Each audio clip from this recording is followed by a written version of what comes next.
Hello and welcome everyone, my name is Madals and this is another StarCraft 2 England cast. Now guys, I have got a ladder game today. It is between EC's ELVIS, the red Zerg player in the top right, and he is up against ChrisJ, the blue Protoss player in the lower left. That means it is a ZVP, and the map is Daybreak. Now, being ZVP, it's going to be an awesome match, and it's quite predictable for the first 10 minutes, to be honest. We're going to see a pylon down here relatively early, then either a Forge or a Nexus first, followed by the other one, basically. For the Zerg player, we should see things a bit more simple. 14, 15 pool-ish timing. Then that'll be followed up by a hatch at about 16, 17. That'll be followed up by another hatch at about 4 minutes 20-ish. That's assuming nothing crazy happens before then or there's too many blocks. Now, following on from that, the Protoss player has loads of options, which is good. The Zerg player is still pretty fixed in his timings. No gas till about 40 to 50 supply. Lots and lots and lots and lots of drones. Roach Warren and Evolution Chamber at about 6:37 minutes. That's obviously the Roach Warren defends you against gateway pushes, etc. The Evolution Chamber, one, obviously gives you option for upgrades, which are very, very strong. But more importantly, it gives you Spore Crawlers, which obviously defend you against potentially Dark Templar rushes, and also more prominently airplay, big Void Ray, Phoenix pushes or things like that. So really that's the strategy. The Protoss player, they have lots of options. They can go for a delayed 4-gate pressure off of the fast expansion, which is just annoying to the third base. They can go for anywhere between a 5 and really a 10-gate isn't impossible off of 2-gate. Basically, the more gates you get, the more zealots you get, as opposed to more stalkers and sentries. They can go for a 2 or 3 immortal sentry push. They can go for a sentry drop to the main. That's viable on this map just due to this dead space here.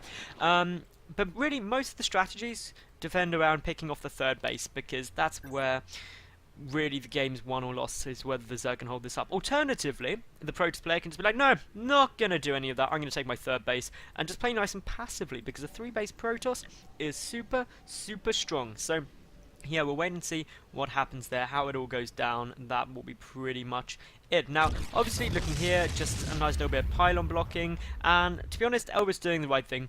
Just saying, well, if you're going to block my natural, I'm going to take my third. The downside to this, of course, though, is it was a Nexus first build. The Overlord did scout it, and that, of course, means pylons and cannons are a possibility at the third base, especially if it isn't scouted, and it's something that can be very, very strong indeed. Obviously, due to this quite narrow area here, you can chuck down pylons and cannons in awkward spots where Zerglings can't engage them very well. But for the moment, it looks like that pylon is just going to get cancelled and restarted repeatedly. But of course, the natural base came down at the third base position, so nothing really delayed here, to be honest. It's all fairly good. The 2 Zerglings are going to pick it off. You only ever get 2 Zerglings there unless you're having huge problems. That third base came out at a really nice time, 4 minutes exactly, about as early as you want to safely do it. And of course now the probe will see, oh, he just took his third first, and realizes that he didn't really delay by that much, other than losing 50 minerals from cancelling 2 pylons. Looking here, obviously the cannon down, the Nexus nearly finished up, the second gas on its way down here for Chris. ELVIS is really not going to do anything other than drone pretty much for the next 2-3 minutes solid. In terms of the queen count, I personally am such a huge supporter of getting a queen purely for spreading creep early on. I think it's essential. I think it is just standard Zerg play. It allows you to join up your bases, spread the creep across the map. If you look at players like Scarlet, who is known recently for just doing such amazing creep spread, then obviously it just works really, really well. It gives you map vision, it gives you speed, better engagements. It can even delay 4th bases if you spread your creep that quickly, because obviously they've got to clear out the creep tuners first. And Protoss and Terran players are very, very wary of attacking and engaging on creep just due to the advantages it gives the Zerg player. But unfortunately, a lot of Zerg players seem to forget that. But not to matter, we do have, well, 1 creep tumor down, it's spreading slowly, that's good. Again, ELVIS getting up nearly to that 40 worker count, so basically at about 40 to 50 supply, he'll grab his first 2 gas. Down here for Chris, he's not taking his 3rd or 4th gas, that Overlord in a good spot. I personally think put the Overlord up here, it's just safer up on the high ground there. We do have the +1 Protoss ground weapons on their way, and a Stargate has just got started, so this is going to be a gateway, 1-gate Stargate play at the moment. A usual follow-up to this is either a second Stargate is possible, but I doubt it just due to the fact there's not the third and fourth gas, but much more likely is we'll see 2 more gateways chucked on, possibly 3, and then usually it's a 4-gate Stargate play or 3-gate Stargate play can be very, very strong. We should see out of the Stargate either pure Phoenix or what is quite common, a 1 Void Ray and about 3 or 4 Phoenix. The reason that works so well, you can just pick these up. Now, slight little thing here for ELVIS, he's got 3 gas at once, he's taken 2 in the main. I personally prefer getting the 2 with the natural in this matchup, because, or really in any matchup where you're fast expanding, because basically it then adds an extra degree of question. Seeing that 1 gas there, you know your opponent is on 3 gases. If you take 2 gas there, you're then questioning whether your opponent is on 2 gas or 4 gas. You don't really know, and there's quite a big difference in the playstyle. We've got a Phoenix coming out from that Stargate, so it's going to be pure Phoenix. The Rotoron and Evolution Chamber was started at pretty much precisely the right time, about 7 minutes-ish, so that is all fine. The lair on its way up. The Stalker is slowly getting chased down by those Zerglings, and it won't actually get taken down because speed only just started for the Zerg player. Looking around, creep spread going really nicely, as you can see, spreading across the map. That's really good. I just like creep spread. The hatchery coming down, and obviously the lair is at the natural, which is quite a good place to put the lair, because this is probably the safest base out on this map, because it's not exposed to any harassment from drops or anything like that, just due to being covered both sides by other bases. So that is quite a good plan. I think that's a good move to make. We see here Chris just picking off an Overlord, or going to try and pick off an Overlord. That's all good.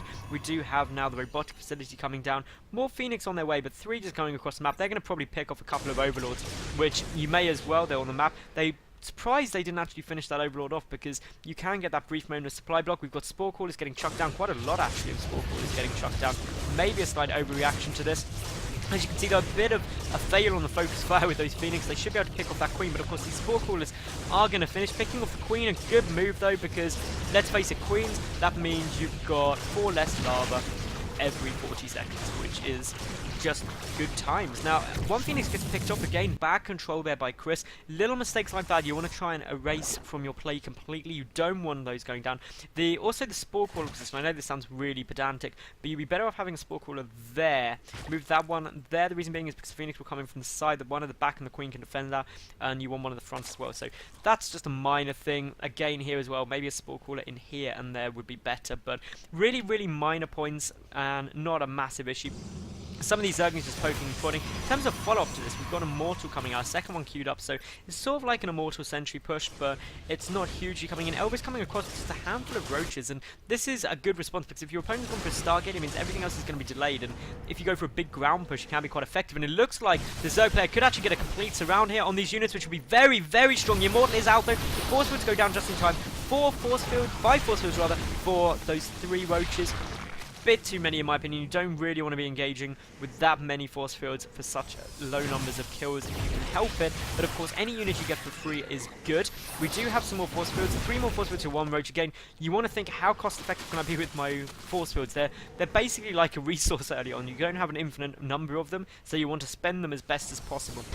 So when you're trying to come around the side, it looks like the Protoss player going to take his third base, but by pulling all those units back, is he exposing his front? The Zerg player taking out these rocks, because of course Zerg favours having wide open spaces, and obviously that means more force fields will be needed to split up the army, or 2 force fields will split it up here, so this is good play. The second Immortal is out. A couple more force fields, they aren't quite on the money, so a lot of those units get away, and that's really starting to hurt now, because obviously these sentries are getting very, very low on energy, which means they're going to start struggling. This Nexus could get taken down fairly quickly, actually.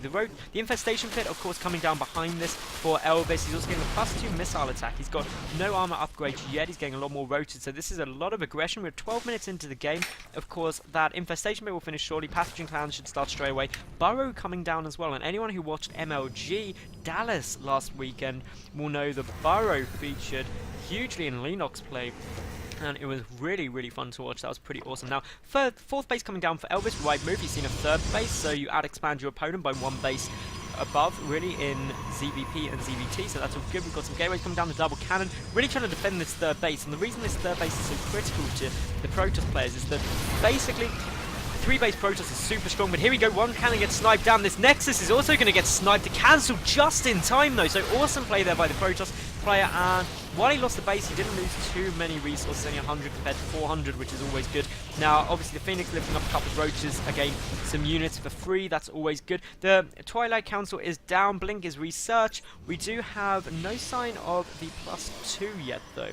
So that is always something you want to be upgrading. Always, if you've got that forge, you've gone for it. The upgrades for the Zerg player, +2 about to come in. Burrow about to finish. We've got, of course, Pathogen Glands nearly done. Start the infested production at 30 seconds into Pathogen Glands, because then they'll finish at roughly the same time.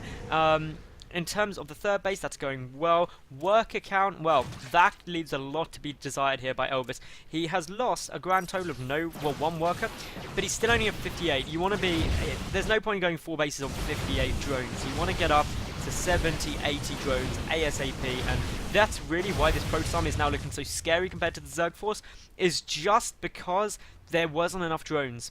And this is kind of through a panic that it was aggression, but the aggression did not do enough damage. Looking here, though, we do have a good thing forward. One stalker gets taken out, though, so not quite as aggressive as it could have been. The Creep Tumor getting taken down. Those 10 Infestors, when they pop, they are going to be hugely helpful. Infestors are awesome. Spellcasters really make the difference in engagements, as long as your micro is good. And of course, these fungal roaches can be very strong. 4 Immortals in there, though, so those roaches are going to get absolutely destroyed. The third base up and running now for the Protoss player. The Zerg now up to 63 workers, could do with at least another 10. Another 10 to 15 workers, and I'd be very, very happy with the situation. This fourth base, of course, very, very critical. Burrowed Infestors, they are very, very strong. We could see some nice stuff there. The Hive rather just starting now. Quite late Hive at about kind of 15 minutes-ish into the game. That is really quite late. You see some really high-end players go for a lair as quick as about a Hive rather as quick as about 12 minutes. So again, this is showing the tech problems again caused by the lack of drones. Only a couple of drones coming at a time. Spire coming out at the same time though, and here we go. We've got engagement coming in. A good fungal growth goes down, gets those stalkers, chain fungling lots of them, but the force was absolutely brilliant for the time being. You want to be careful with this engagement. You want to get the fungal growths as best as you can. The force field is now stopping the Protoss advancing, and that's quite good, but for the moment it looks like the Protoss player is doing incredibly well. Those fungal growths not really doing enough damage. They don't have enough support from other units, and well, as you can see, all 4 of the Immortals have stayed up, and they're the critical piece to this puzzle. They just deal so much damage to the roaches. 30 more Zerglings, 16 roaches in production. This fourth base is getting taken down incredibly hard, though. We do have a handful of units here, but as you can see, those Infestors just getting lifted and picked off by the Phoenix. The Hive and Spire are nearly finished, but it's not going to be in time, in my opinion. ELVIS is pumping out loads and loads of units, but as you can see, the fungal growth, while they're good, the infested Terrans are coming down. Those Immortals are still just staying up, and they are absolutely destroying the roaches. 11 kills. 11 kills on another one, 21 kills, and 12 kills. So those roaches just dealing huge damage, picking off so many roaches. And as you can see, with the Blink micro, it's going good. One Immortal has now finally fallen, but the other 3 are still up. Behind this, of course, ChrisJ, the Protoss player, is just happily taking his 4th base. It's there, it's up. He's now a base up on the Zerg. He's in an amazing spot. In terms of the worker count, he's ahead by 8, which you never want to see. And the big problem throughout this game for ELVIS is he just never got to the 70 to 80 drone mark Zerg players know and love. He needs to watch a bit of Red, aka Game of Drones, and see how he goes, because droning is winning as Zerg, and unfortunately, there hasn't been the drones. Of course, the Greatest Spire on the way. The Corruptor's coming out. Now, really, I don't think they're going to get a chance to play into this match. The +3 missile attacks coming in as well. And this is the other kind of inconsistency in the game. ELVIS going for those missile attack upgrades.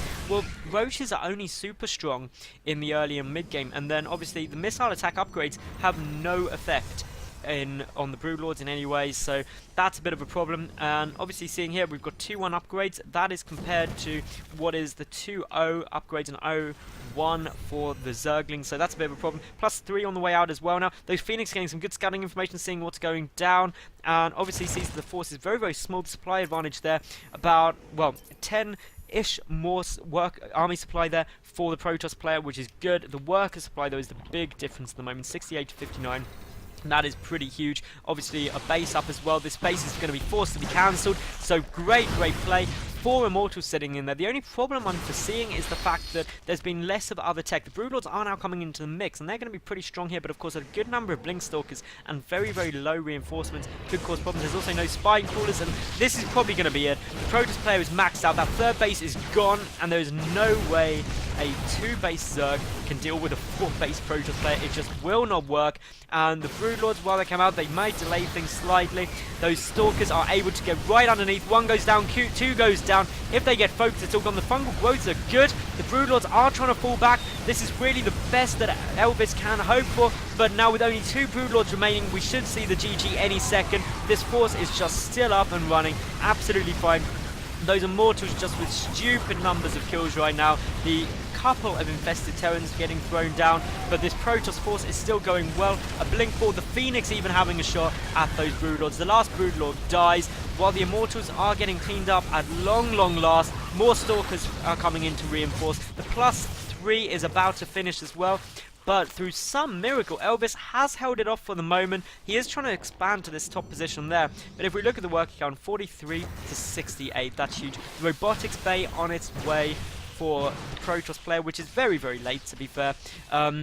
The only other thing is, obviously, now he knows that those Broodlords are out, he should probably be thinking about getting a fleet beacon ready to get that mothership, because that is the only way to deal with late game Zerg. So we could see things go a bit strange here, but here comes another warp in of units, and I don't think ELVIS is going to have really the force to deal with this. And the +3 missile attack actually didn't finish. Was the evolution chamber picked off? No, it's still there, so he must have cancelled that, which is quite odd. We've got the second robotic facility coming down for the Protoss player, but to be honest, it's a 1 mining base Zerg. There's literally just that 1 base. This top base here, with the drones transferring over to, is going to get taken down. It's going to get spotted by the Phoenix. That is just such an easy target. It's such a long way away from everything else.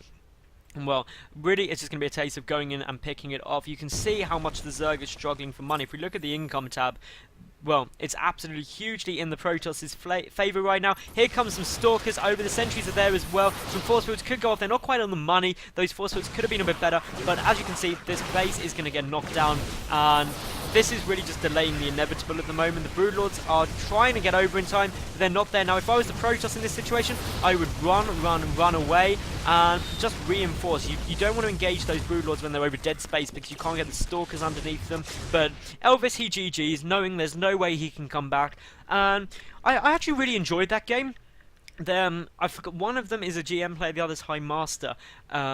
But the reason I really like that game is because it's not super pro level. It's just very, very good players, so they did still make some mistakes, and that's always good to learn from. But I hope you did enjoy. If you did, please subscribe. I get new games up daily. Leave a cool comment and like the video, and I will catch you tomorrow for yet another new game. Or if you can't wait that long, flick over to my channel. I've got loads up there. Anyway, thank you very much for watching, and bye for now.